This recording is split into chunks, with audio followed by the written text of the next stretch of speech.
देखिए, बहुत सारे लोगों के कमेंट बार बार आ रहे थे कि जो MPASI का अभी वेरिफिकेशन यानी कि जो फाइनल पेपर होने वाला है टाइपिंग वाला, उसमें बहुत सारे दिशा निर्देश जारी हुए हैं, जिसमें से ये भी कहा गया कि यदि आप इनको फॉलो करके नहीं जाएंगे तो आपका नॉमिनेशन रिजेक्ट भी हो सकता है। बहुत इंपॉर्टेंट है ये वीडियो, जो MPASI जिनका क्वालिफाई हुआ है और टाइपिंग टेस्ट है, एक एक करके एक एक पॉइंट बहुत डिटेल के साथ मैं आपको समझाने वाला हूँ।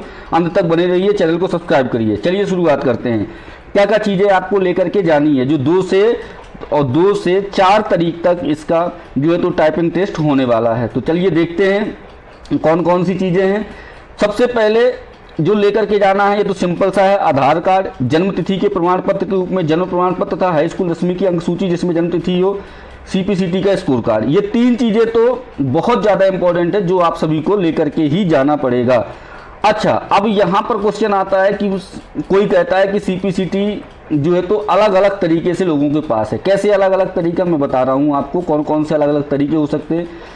किसी का UGC से मान्यता प्राप्त वाले होंगे, ठीक है, UGC वाले। कोई कोपा किए होगा, वो भी कंप्यूटर वाला होगा। तो क्या ये मान्य है कि नहीं है? देखिए, इसमें सब स्पष्ट रूप से लिखा है, बस समझने की जरूरत है। देखो, UGC वाला डिप्लोमा कहीं से भी आपने PGDCA DCA वाला है तो वो पूरी तरीके से मान्य है पहले ये, और कोपा पूरी तरीके से मान्य है। जो 2 सबसे बड़े कंफ्यूजन थे वो आपके दूर हो चुके हैं। कोपा का प्रमाण पत्र आप ले जा सकते हैं, और UGC से यदि आपने कुछ भी कर रखा है तो वो भी आपका मान्य होने वाला है, ठीक है। अब जिनका सूबेदार में सिलेक्शन हुआ है उनके लिए 100 शब्द प्रति मिनट की गति से हिंदी शॉर्ट हैंड उत्तीर्ण होने का प्रमाण पत्र उनको चाहिए पड़ेगा, जो केवल सूबेदार और शीघ्र लेखक के लिए, ASI के लिए नहीं है, केवल सूबेदार और शीघ्र लेखक पद हेतु चयनित उम्मीदवारों के लिए है। बात यहाँ तक क्लियर हो गई। तो 3-4 इंपॉर्टेंट फैक्ट ये थे। आगे बहुत ज़्यादा इंपॉर्टेंट चीज़ें हैं कुछ जो ध्यान देने वाली हैं। अब ये तो ठीक है, सिंपल सा है।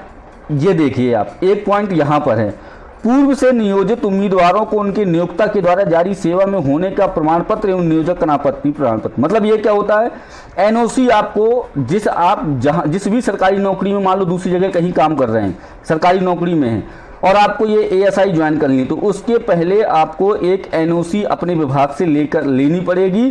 तो उनको कोई आपत्ति नहीं है, आप दूसरी पोस्ट ज्वाइन कर सकते हैं। तो NOC ये वैसी बाद में लगती थी, लेकिन इसमें अभी टाइपिंग टेस्ट के पहले ही NOC जो है तो लगने वाली है।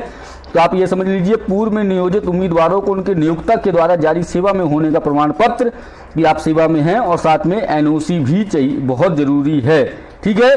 तो ये बहुत ज़्यादा इंपॉर्टेंट है। जो सरकारी नौकरी कर रहे हैं, बाद में नहीं, अभी ही NOC लगने वाली है जिस दिन आपका टाइपिंग टेस्ट होने वाला है। और क्या है इसमें इंपॉर्टेंट बकाया, ये एक इंपॉर्टेंट बात ये है, विवाहित अभ्यर्थियों को उनके बच्चों का जन्म प्रमाण पत्र, ये थोड़ा सा टफ है क्योंकि इसको पहले से ही बनवा लीजिएगा जन्म प्रमाण पत्र। ये भी लेकर के जाना पड़ेगा, तभी जा करके आपका वेरिफिकेशन अच्छे से हो पाएगा।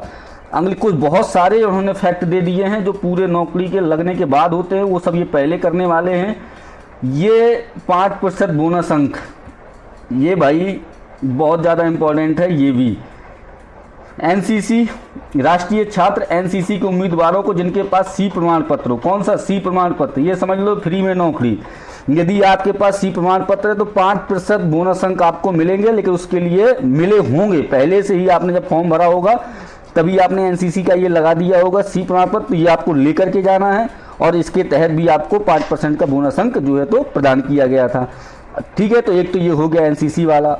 और क्या है इसमें इंपॉर्टेंट फैक्ट, ये लास्ट है लेकिन इसमें बहुत ज़्यादा चीज़ें इसी में हैं। सबसे ज़्यादा कन्फ्यूजन वाली यदि कुछ भी है तो वो इस वाले पॉइंट में है। देखो, जितने भी आप प्रमाण पत्र ले जा रहे हो वो 30/10/2025 के पूर्व के जारी होने चाहिए। 30/10/2025 के बाद के कोई भी प्रमाण पत्र मान्य नहीं होंगे, ये बात याद रखिएगा। चाहे वो बच्चे का जन्म प्रमाण पत्र हो, कुछ भी हो, 30/10/2025 के पूर्व के ही ये सब चीज़ें पूरी मान्य होने वाली हैं, ये बात याद रखिएगा, ठीक है। दस्तावेज परीक्षण एवं प्रायोगिक परीक्षा के आधार पर EKYC, ये बहुत सारे लोगों के साथ में ये समस्या होगी। देखो भाई, आधार कार्ड सबके पास है, ठीक है, सब ने उसमें सबका नंबर रजिस्टर्ड है। अधिकतर क्या है कि वो नंबर बहुत पुराना रहता है, तो लोग या तो सिम बदल देते हैं, नंबर वही रहता है, या तो फिर उसमें रिचार्ज नहीं रहता तो OTP नहीं आता।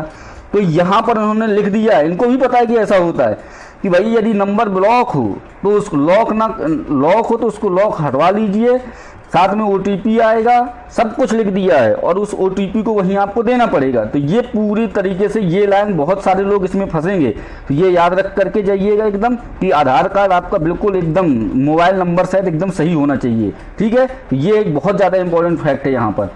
अगला क्या है, ये यहाँ पर कुछ, ये एक थोड़ा सा टेंशन वाली चीज़ है आपके लिए।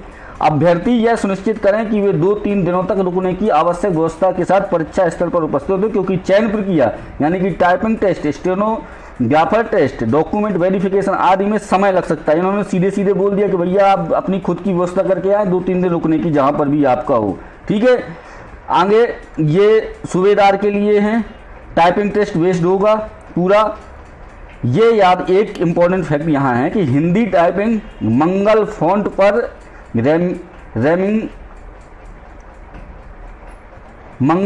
पर रेमिंगटन गेल एवं इंस्क्रिप्ट कीबोर्ड लेआउट, ये 2 पर आधारित होगी। तो ये तो भाई जो पुलिस में है वो इसी में कर रहे हैं पूरी तरीके से। अधिकतर जो CPCT और ये सब पेपर जो यहाँ पर तैयारी करते हैं अपना, वो इसमें करते हैं।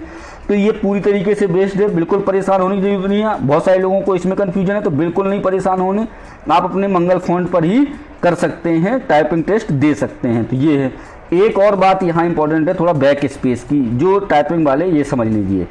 टाइपिंग टेस्ट के दौरान उम्मीदवार बैक स्पेस का उपयोग कर सकेंगे, ऐसा नहीं है कि बैक स्पेस आप बिल्कुल नहीं उपयोग करेंगे, ठीक है। लेकिन उसमें शर्त लगा ली कि उम्मीदवार बैक स्पेस का उपयोग करते समय अधिकतम 2 शब्द पीछे जाकर सुधार कर सकते हैं। जैसे आपने कोई नाम लिखा यहाँ पर, जैसे टाइपिंग लिखा आपने यहाँ पर, ठीक है, टाइपिंग आप लिख रहे हो, ठीक है।